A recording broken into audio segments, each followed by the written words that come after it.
அரபிக்கடல் பகுதிகளில் ஒரு காற்றழுத்த தாழ்வு மண்டலம் நிலவிக்கிட்டு இருக்கு. இந்த சூழலில் தெற்கு அந்தமான் மற்றும் அதனை ஒட்டிய தென்கிழக்கு வங்கக்கடல் பகுதிகளில் நிலவிய வளிமண்டல மேலடுக்கு காற்று சுழற்சி தற்போது காற்றழுத்த தாழ்வு பகுதியாக வலுப்பெற்றிருக்கு. இது அடுத்த 36 மணி நேரத்தில் காற்றழுத்த தாழ்வு மண்டலமாகவும் அடுத்த 48 மணி நேரத்தில் ஆழ்ந்த காற்றழுத்த தாழ்வு மண்டலமாகவும் மாறுவதற்கான சாத்தியக்கூறுகள் தென்படுது. இந்த புயல் சின்னம் புயலாக பெயர் பெறக்கூடிய புயலாக மாறுவதற்கும் சாத்தியக்கூறுகள் இருக்கு. இது தற்போது தென்கிழக்கு வங்கக்கடல் பகுதிகளில் தான் நிலை கொண்டிருக்கு. இது தொடர்ந்து மேற்கு வடமேற்கு திசையில் நகர்ந்து பிறகு வடக்கு வடமேற்கு திசையில் நகரும் என எதிர்பார்க்கப்படுது. குறிப்பாக இது புயல் சின்னமாக வலுப்பெறுவதன் காரணமா, அதாவது ஆழ்ந்த காற்றழுத்த தாழ்வு மண்டலம் அல்லது பெயர் பெறக்கூடிய புயலாக மாறுவதன் காரணமா இது ஆந்திர நிலப்பரப்பு நோக்கியே நகர்வதற்கான சாத்தியக்கூறுகள் அதிகம் தென்படுது.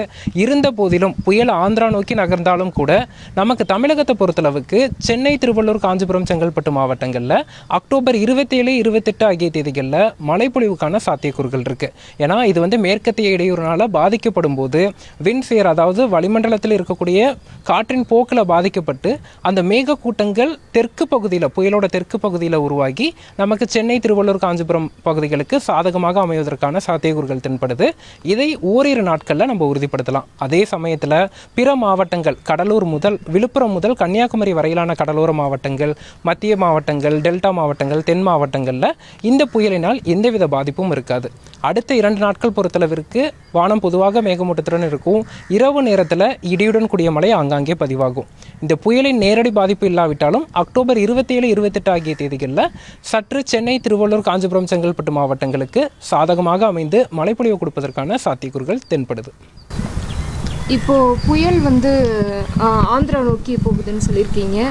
அதுக்கு அடுத்த கட்டமாக மறுபடியும் எதுனா காற்றழுத்த தாழ்வு பகுதி உருவாக்க வாய்ப்பு இருக்கா? இல்லை போன ஆண்டுகளில் வந்த மாதிரி தமிழகத்திற்கு புயலினுடைய பாதிப்பு இல்லை, அதை எப்படி எதிர்பார்க்கலாம்? புயல் இப்போது பார்த்தோன்னா அக்டோபர் 1ஆம் தேதி முதல் 23ஆம் தேதி வரையிலான காலகட்டத்தில் தமிழகத்தில் 21 சென்டிமீட்டர் அளவிற்கு மழைப்பொழிவு பதிவாகியிருக்கு. இயல்பாக அக்டோபர் மாதம் 17 சென்டிமீட்டர் பதிவாகணும். இது இயல்புக்கு அதிகமான மழைப்பொழிவு தற்போது நமக்கு கிடைத்திருக்கு. இந்த புயல் சின்னம் தமிழகத்தை விட்டு அகன்று சென்றால் கூட, விலகி சென்றால் கூட நமக்கு இதன் காரணமாக பருவமழையில் எந்தவித தாக்கத்தையும் ஏற்படுத்தாது. இந்த புயல் விலகி செல்வதன் காரணமாக சில நாட்கள் வெப்பம் அதிகரித்தும் வறண்ட நாட்களும் இருக்கும். அதனைத் தொடர்ந்து நவம்பர் 5ஆம் தேதிக்கு பிறகு படிப்படியாக பருவமழை வேகம் எடுப்பதற்கும் கிழக்கு காற்று திரும்புவதற்கும் சாதக சூழல் உருவாகும். இந்த புயல் ஆந்திரா நோக்கி சென்றால் சென்னை, திருவள்ளூர், காஞ்சிபுரம், செங்கல்பட்டு மாவட்டங்களை தவிர்த்து பிற மாவட்டங்களுக்கு ஒரு மழை இடைவெளியை ஏற்படுத்தும்னு நம்ம எதிர்பார்க்கலாம். சென்னையில் எப்படி இருக்கும்? மழையினுடைய இது எப்படி இருக்கும்? சென்னையை பொறுத்தளவுக்கு சற்றே இந்த ஆண்டு கூடுதல் எச்சரிக்கையும் முன்னெச்சரிக்கையும் தேவை. மக்கள் அச்சப்பட தேவையில்லை.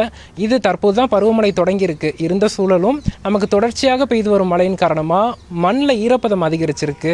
பெரும்பாலான ஏரிகளில் நீர் இருப்பும் 80% கிட்ட இருக்குது. இதில் நவம்பர், டிசம்பர் மாதங்களில் பருவமழை தீவிரமடையும் போதும் புயல்கள், புயல் சின்னங்கள் சென்னையை நோக்கி நகரும் போதும் சற்றே கூடுதல் எச்சரிக்கை என்பது தேவை.